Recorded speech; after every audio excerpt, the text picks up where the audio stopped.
Said in the description for the Kukri I bought, used for chopping through bone as well as wood and other things. So I got some bones I've found along the river. Not today. I brought them out with me. I collect stuff like that if I find it. Never know what you can make out of it. Well, let's see if we can chop through some bones. I guess I'll take the time right now because I didn't take the time before to say, after I'm done with this, the next scene, viewer discretion is advised. After this bone chopping scene, I'd been walking by this deer carcass for, I'd say, a month. That had washed up along the river. Every once in a while, Bonzo would pick a rib off it or something, but to go and munch on. But it's just the bones and the spine. So basically, the rib cage and the spine of the deer carcass. That's all that's left. No skin or fur or anything. But I'm gonna see. Well, I do see if I can chop through the spine with this kukri. I tie it up to a tree and try and chop on through the vertebrae. So if you don't want to see that, after this scene here, I'd fast forward a little bit. Viewer discretion is advised. It's not that serious, but you never know. So here we go. Let's see if we can't chop through some bones. Start off with this little one here.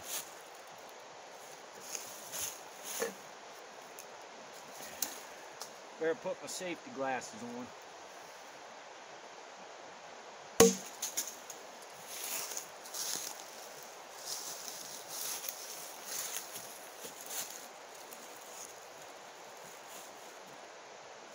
Right on through. Ugh, nasty. Imagine chopping through somebody's leg or something with this. Not what I'd use it for. I hope it never happens, but now Bonzo's looking for the other piece of bone. Alright, that was a small one. Let's see if we can get some more of a clean cut through it. Maybe if I go off to the side just a little bit.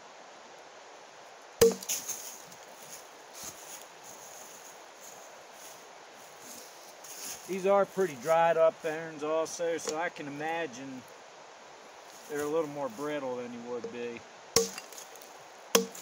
Definitely just shatters on through.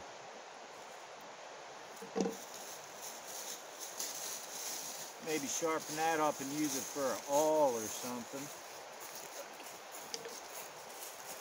You can't have these, dude. Get a little bit bigger. I'm gonna zoom in.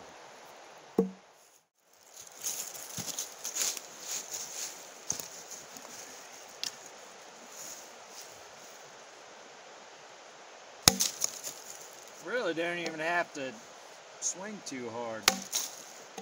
Shatters it right up.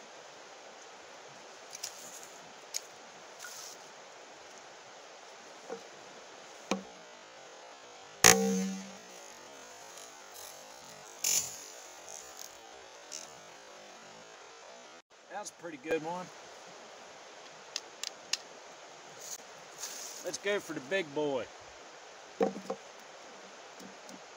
This thing's super cool. I'll show you before I chop through it. I found this out along the river, and you can see the teeth marks. Something been gnawing on it. Something with some powerful jaws.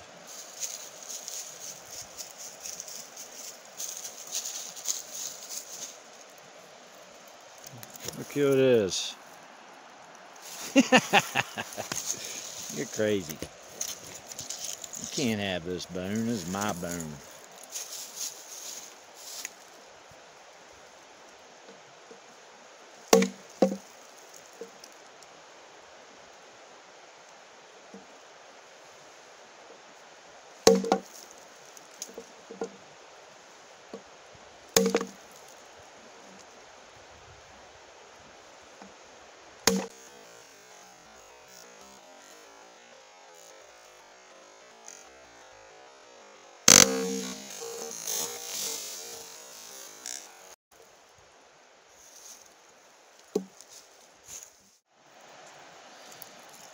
You can see right here is one of the times I bit into that bone there.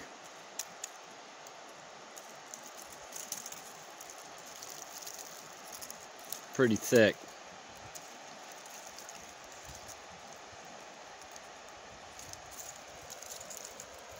Bone crusher.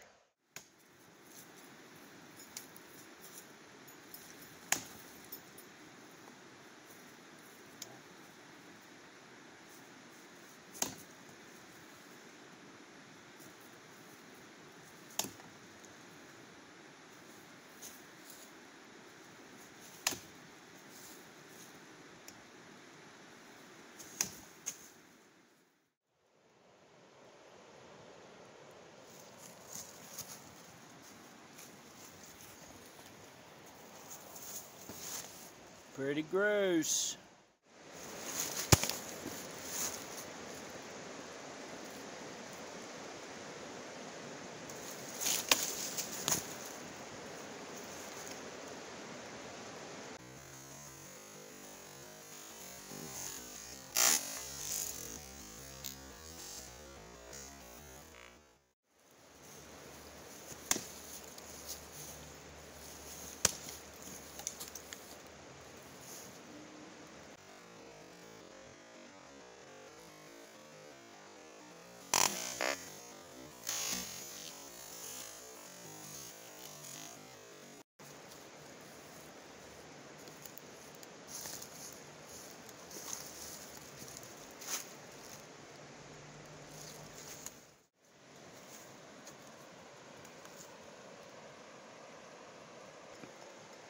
Chew it up good.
couple tiny rolls, but that's some heavy duty seasoned locust there. So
see if we can do a locust feather stick.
Not bad for a 5/16 inch thick blade on some hardwood. I'd take this any day. Do a little more.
I'll take it.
Think we're gonna get her.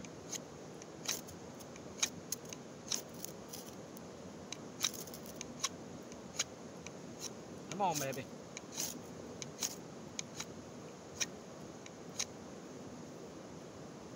Not throwing much of a spark, but might be just enough.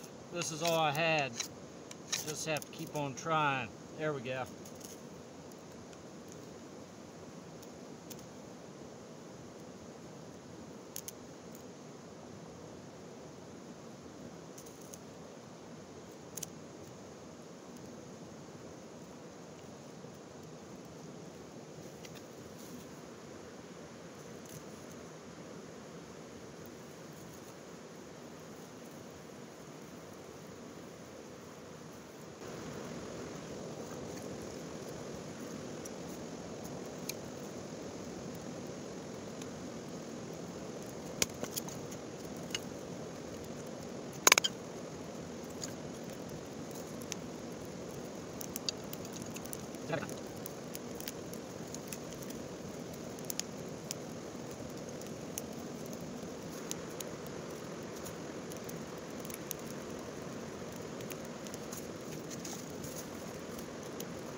Welcome to new subscribers, and what's up to all the ones that have been around for a while.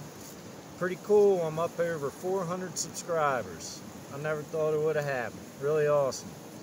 Get to 500, I'm going to do a giveaway. It's going to be something bigger than last time.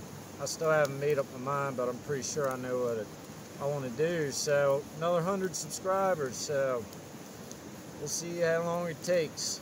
But I got this one from GK&CO. I believe now they go by the Gurkha House, but this still has the GK&CO stamp. Stamped the pawl on the other side. 5/16 of an inch thick at its thickest point. Full tang, tapered down. This is the Afghan model, the AEOF. These are the kind that they would send out with the Gurkhas fighting over in Afghanistan, fighting the battle. And I was looking around what kind of kukri I wanted to buy, and I wanted it to be full tang. I know that the rat tail tangs are very durable, but I've seen them in videos. I just wanted the security of that full tang. I actually kind of modified the handle. When I first got it, it just didn't feel totally right in my hand, so I ended up taking some out around where I wrap my finger and thumb. Kind of locks it in. I also did it a little down at the bottom to be able to kind of use my wrist more with it. It's about 2 pounds, maybe a little bit over, but the good news is that it may be a little heavy for some of you, but if you don't puss out and you actually give it a shot, just keep using it. This is amazing, but the human body, it adapts, and you'll actually get a little bit stronger. So instead of complaining about how heavy it is, maybe just get out there and use it, and you'll get stronger. It'll become an extension of your arm. I really like this thing. I'd always wanted a kukri, and probably since about middle school. So let's see here. That's probably the first time I saw a kukri. It's over 20 years ago, and I never bought one, and I really like it. 11-inch blade. This is 5160 steel or spring steel from vehicles. handmade, as far as I know. Got exposed tang down here, maybe for like mashing stuff up, or problem solver. Seems so far to be an awesome forest tool, but I mean, it could do everything I really needed to. I've been testing it out. As you just saw, I just got a fire going with it. At first I thought maybe the spine wasn't sharp enough, but there was just a little gunk on the back from the fatwood I was scraping. But I think this thing did great for such a thick blade. Pretty awesome tool. I'm going to use it for a while longer, and then I'll do a real review on it. But I mean, I could see this being a one-tool option. I mean, it'd be a heck of a lot nicer if you had a buck saw on this. I mean, you could get away with that. Choke up here if you got to, skin a squirrel or something. I don't know how, it'd be a little tougher to skin some small game, I think. That's what those two little knives that come with it are for. I left those with the sheath. I always carry pocket knife, and I'll still carry myself a smaller belt knife now that I'm carrying this around. But I don't know, I'm going to see how it goes, and here in maybe 4 or 6 months I'll do another little thing on it and tell y'all how I like it. But I appreciate y'all, I appreciate you watching, and I'll catch you on the next one. See ya.